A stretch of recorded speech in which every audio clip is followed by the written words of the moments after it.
Halo learners, Assalamualaikum warahmatullahi wabarakatuh. Welcome back to Be Smart in English. Saya akan melanjutkan pembahasan tentang penggunaan have, has, dan had. Jika di video sebelumnya saya menjelaskan beberapa poin penting tentang have dan has, pada video ini saya akan menjelaskan beberapa poin penting dari had.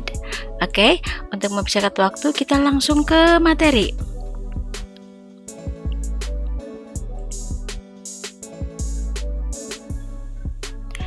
Poin penting pertama dari had adalah had merupakan kata kerja bentuk lampau atau verb kedua ya dari have dan has yang fungsinya sebagai kata kerja utama pada simple past tense.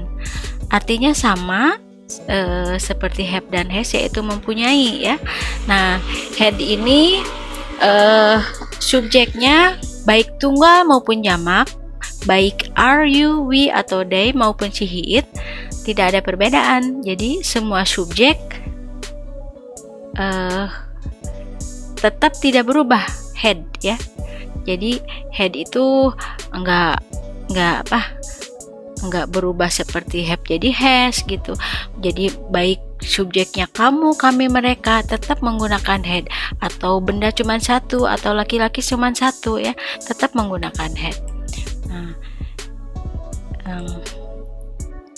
Polanya ini pola simple past tense. Past tense itu kan yang menggunakan kata kerja bentuk kedua ya. Untuk menyatakan kejadian atau peristiwa lampau dan sekarang sudah tidak terjadi atau sudah tidak ada urusannya dengan saat ini. Kayak kemarin saya ke Bandung. Nah, itu simple. Tapi sekarang sudah tidak di Bandung, sekarang sudah tidak pada posisi itu ya. Nah, polanya karena kita sedang mempelajari had ya. Nah, setelah subjek tambahkan had, kemudian objek, kemudian keterangan. Had di sini artinya mempunyai. Contohnya, Sinta makan malam dengan saya tadi malam. Nah, ini ada tadi malam ya. Berarti makan malamnya bukan has dinner tapi had dinner. Nah, meskipun Sinta itu si, tapi had-nya nggak berubah, tetap had. Jadi, Sinta makan malam dengan saya tadi malam adalah Sinta had dinner with me last night. Contoh kedua, kami mengalami masa sulit 2 tahun yang lalu. Nah, ini ada 2 tahun yang lalu. 2 tahun yang lalu itu menunjukkan lampau ya. Nah, tapi sekarang sudah tidak lagi. In English, 2 tahun yang lalu adalah 2 years ago. Kami itu we ya. Nah, mengalami masa sulit itu adalah had terrible time. Jadi, langsung aja kami we mengalami masa sulit itu had terrible time 2 tahun yang lalu, 2 years ago. Contoh ketiga, saya mempunyai kucing yang sangat lucu tahun yang lalu. Nah, ini tahun yang lalu, last year ya. Saya itu I, mempunyai itu had. Sangat lucu itu very cute cat ya. Nah, cara menginggriskannya jangan kucing aja, tapi sepaket atau segelundung, yaitu kucing yang sangat lucu, yaitu very cute cat. Kemudian tahun yang lalu last year. Jadi saya mempunyai kucing yang sangat lucu tahun yang lalu adalah I had very cute cat last year. Poin penting kedua dari had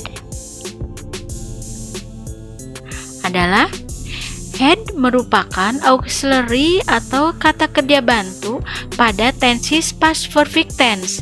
Artinya sudah atau telah ya. Jadi had di sini di depannya pakai kata kerja bentuk ketiga. Kayak had eaten, had finished, had apalagi tuh yang verb ketiga. Banyak ya. Had visited. Nah, artinya telah sama seperti perfect tadi ya, yang have has. Cuman kalau have has verb ketiga itu perfect tense pada konteks sekarang, tapi kalau had verb ketiga itu perfect tense tapi dalam konteks lampau. Nah, saya akan jelaskan past perfect itu seperti apa.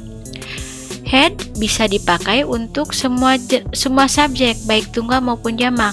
Jadi mau subjeknya are, you, we, they, she, he, it, sama menggunakan had. Ya.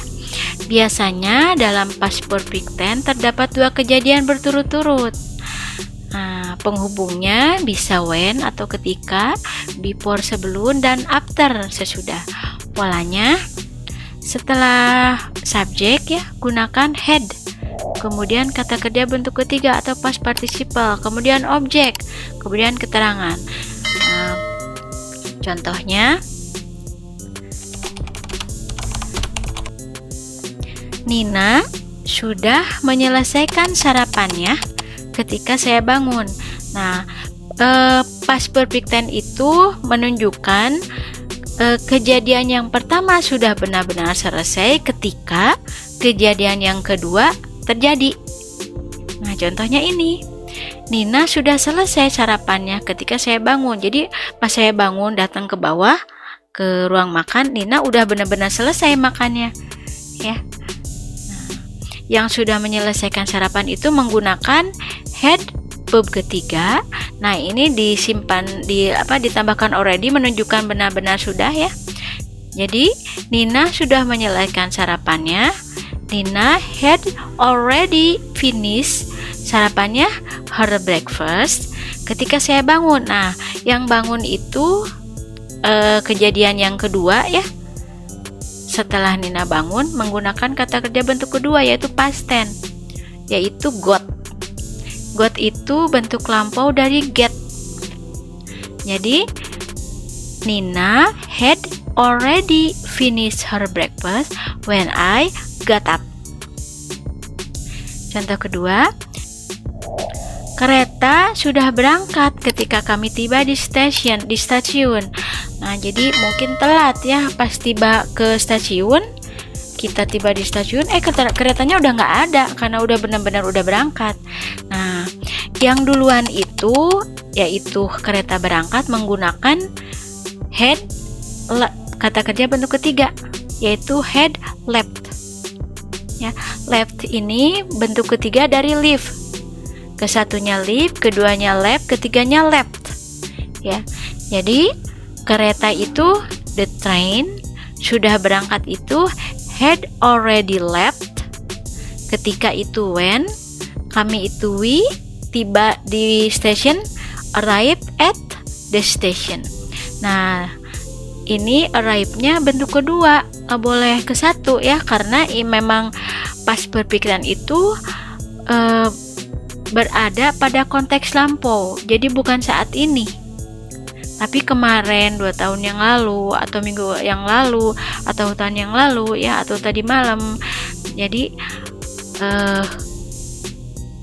kalimat yang pertama menggunakan past perfect tense, kejadian yang kedua menggunakan past tense, yaitu arrive, yang merupakan kata kerja bentuk kedua dari arrive. Contoh ketiga, ayah sudah mengunci pintu sebelum kami pulang. Jadi ayah sudah benar-benar cek ya mengunci pintu ketika kami pulang. Otomatis pas kami pulang si pintu udah dikunci, kita nggak bisa masuk ya. Nah, yang duluan mengunci, yang kejadian pertama adalah ayah mengunci ya, yaitu father had locked the door. Nah, meskipun ayah itu he, tapi head-nya tetap karena head itu untuk semua subjek ya. Jadi ayah sudah mengunci adalah father had locked. Pintu itu the door. Sebelum itu before, kami pulang itu came home. Ya, came home. Nah, pulangnya jangan come home tapi came home. Karena kalau come home itu verb satu, sedangkan ini berada pada konteks lampau atau past tense, come-nya berubah menjadi came. Oke. Poin penting berikutnya,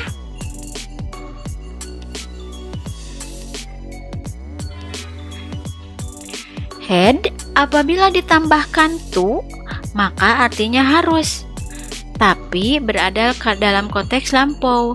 Nah, kemarin waktu kita mempelajari tentang modals ya, kita belajar kalau must itu harus sepadan dengan have to.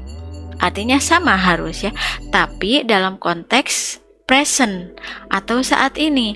Nah, tapi kalau bentuk lampau, misalkan harusnya kemarin atau harusnya tadi malam atau tahun yang lalu ya, nggak boleh pakai must sama have to, tapi pakainya had to.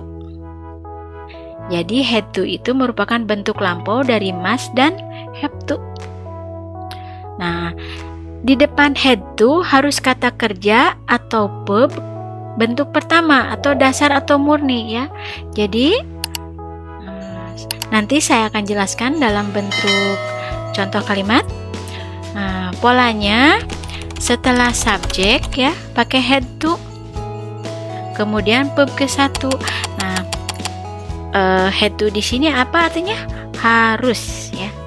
Contohnya, dia harus menjemput adiknya dari sekolah kemarin. Nah, kita jelas banget di sini ada kemarin. Kemarin itu lampau atau past tense ya. Jadi untuk menyatakan harusnya nggak boleh pakai must sama have to, tapi harus pakai had to. Oke? Dia laki-laki adalah he. Harus had to.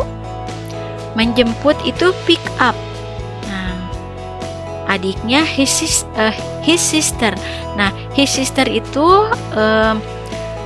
his itu bentuk kepemilikan dari he atau possessive adjective dari he ya. Jadi dia harus menjemput adiknya. He had to pick her sister up dari sekolah from school kemarin, yesterday. I will repeat again. He had to pick his sister up from school yesterday. Contoh kedua, mereka harus mengembalikan buku-buku itu ke perpus kemarin. Nah, kemarin lampau. Langsung aja, mereka itu they, harus itu apa? Bentuk lampau had to ya. Mengembalikan itu return. Buku-buku itu the books ke perpus to the library kemarin, yesterday. Nah, ingat-ingat setelah had to harus kata kerja bentuk ke-1 ya. Nggak boleh returns, nggak boleh returned, atau nggak boleh returning. Jadi yang dibuat lampau hanya had to-nya aja. Kata kerjanya tetap gitu. Jadi yang lampau itu harusnya aja, bukan kata kerjanya. Oke, jadi mereka harus mengembalikan buku-buku itu ke perpus kemarin. In English is they had to return the books to the library yesterday. Berikutnya, poin penting keempat dari had adalah had apabila di depannya better, maka artinya lebih baik atau sebaiknya, atau dipakai untuk nasihat atau menunjukkan advisability ya. Advisability itu nasihat. Nah, meskipun had itu menyatakan lampau ya, tapi kalau had better mengacu pada masa yang akan datang. Jadi beda dari had yang sebagai kata kerja, beda dari had sebagai auxiliary dari past perfect tense ya. Had di sini bukan mengacu pada masa lampau atau menunjukkan masa lampau, tapi mengacu pada masa yang akan datang, dengan catatan setelah had ada better. Better itu artinya lebih baik. Nah, polanya supaya nggak bingung ya, ada pola pegangan ya, yaitu setelah subjek had better, kemudian di depannya kata kerja bentuk ke-1. Jadi nggak boleh verb kedua, ketiga, atau verb ing, tapi harus verb ke-1. Itu menunjukkan nasihat. Nah, apabila kita pengen melarang kalau had better verb 1 artinya menasihati, tapi kalau melarang bisa menggunakan had better tapi dengan cara ditambahkan not setelah had better. Artinya sebaiknya tidak ya. Di depannya harus verb ke-1. Jadi kalau menasihati pakai had better verb 1, kalau untuk menasihati atau melarang bisa menggunakan had better not verb ke-1. Contohnya, contoh pertama, kamu sebaiknya menggunakan jas hujan karena hujan sangat deras di luar.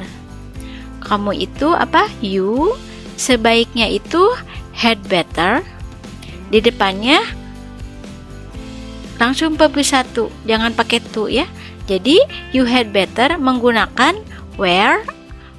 Wear itu bisa menggunakan, bisa memakai ya, tapi cenderung ke sesuatu yang kita pakai, kayak baju ya, jas hujan pakainya bisa pakai wear.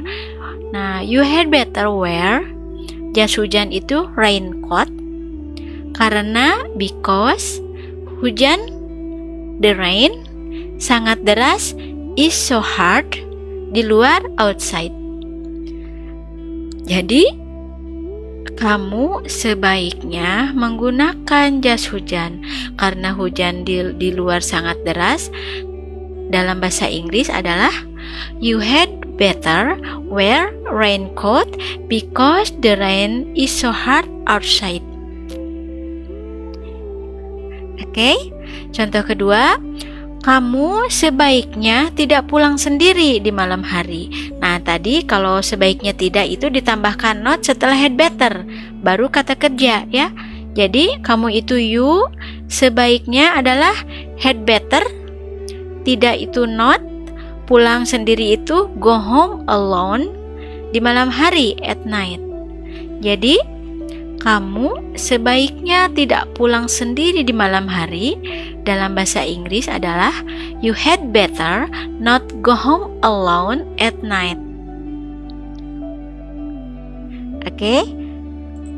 Poin penting yang terakhir dari had adalah had merupakan bentuk lampau atau kata kerja bentuk kedua dari kausatif have. Nah, di pembahasan video sebelumnya saya sudah menjelaskan have dan has itu merupakan kata kerja kausatif ya, yaitu artinya menyuruh atau menyebabkan orang lain melakukan sesuatu ya, seperti yang diinginkan oleh subjek. Nah, kalau have has itu kausatif dalam bentuk present atau saat ini, tapi kalau had itu di sini ya merupakan kausatif atau bentuk lampau dari have has. Tapi artinya sama, yaitu menyuruh atau menyebabkan orang lain melakukan sesuatu. Dalam catatan, kalimat tersebut berada pada konteks lampau.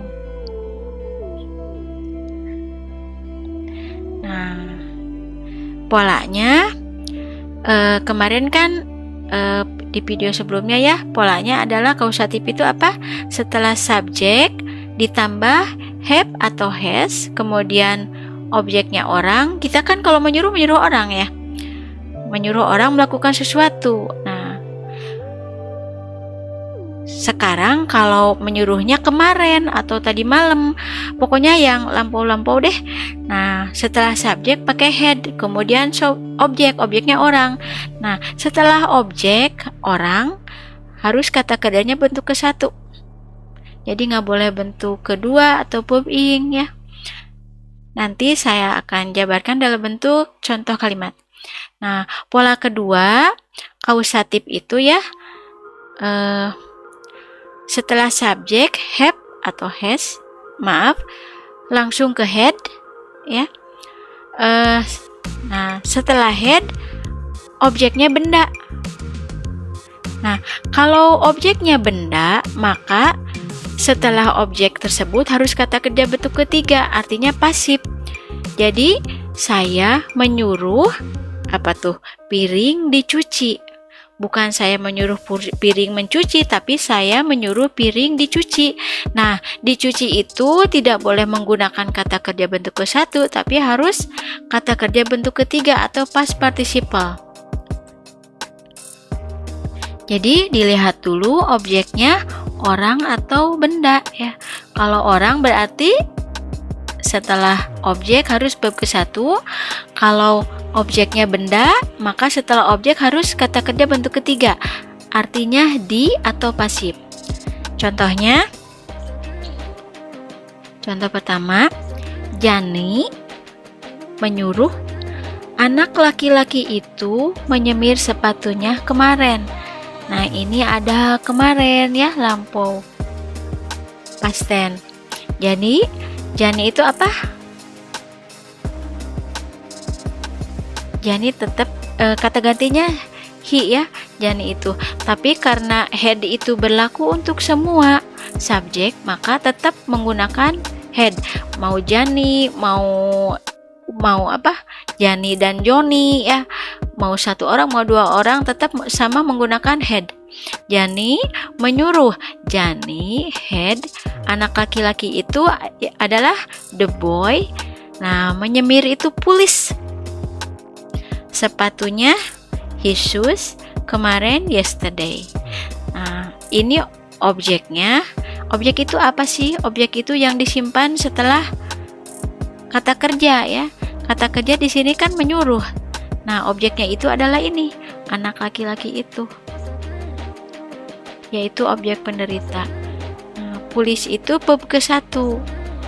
Jadi, Jani menyuruh anak laki-laki itu menyemir sepatunya kemarin.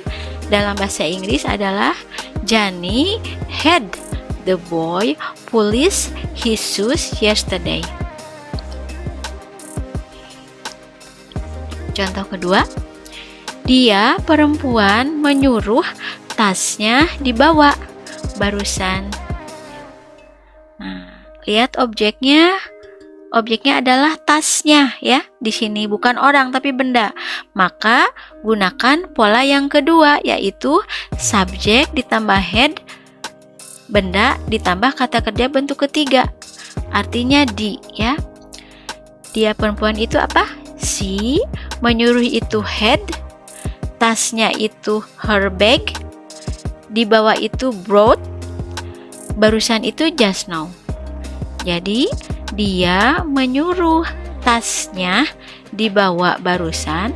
Dalam bahasa Inggris adalah she had her bag brought just now.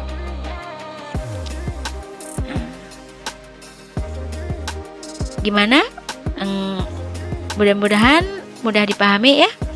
Bedanya adalah objeknya apa ya? Orang atau benda.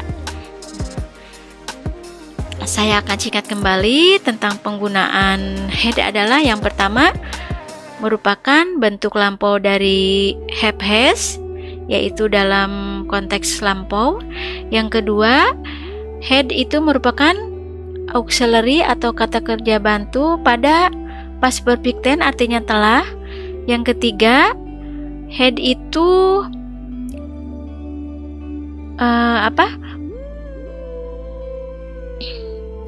bisa dipakai untuk menasihati dengan catatan setelah had ada better, artinya sebaiknya ya, atau sebaiknya tidak. Di depannya harus kata kerja bentuk ke-1. Nah, yang keempat, had itu apabila ditambahkan to, artinya sama dengan must dan have to, tapi berada pada konteks lampau. Ya, jadi harus tapi bukan saat ini, tapi kemarin atau tadi malam atau tahun yang lalu, pokoknya lampau. Nah, had yang kelima, had merupakan bentuk lampau dari kausatif have dan has, artinya menyuruh atau menyebabkan orang lain melakukan sesuatu. Nah, bentuknya ada dua macam, yaitu kausatif aktif atau kausatif pasif ya. Yang perlu dilihat adalah objeknya orang atau benda. Jadi had itu bisa berarti nyuruh. Oke? Gimana? Semoga mudah dipahami dan masih masih tetap semangat untuk terus belajar, mudah-mudahan ya. Nah, jika ada saran atau pertanyaan silahkan cantumkan di kolom komentar, dan silahkan like, share, dan subscribe video ini, dan nyalakan tombol loncengnya supaya kita bisa berjumpa lagi di video berikutnya. Terima kasih sudah menonton. Assalamualaikum warahmatullahi wabarakatuh.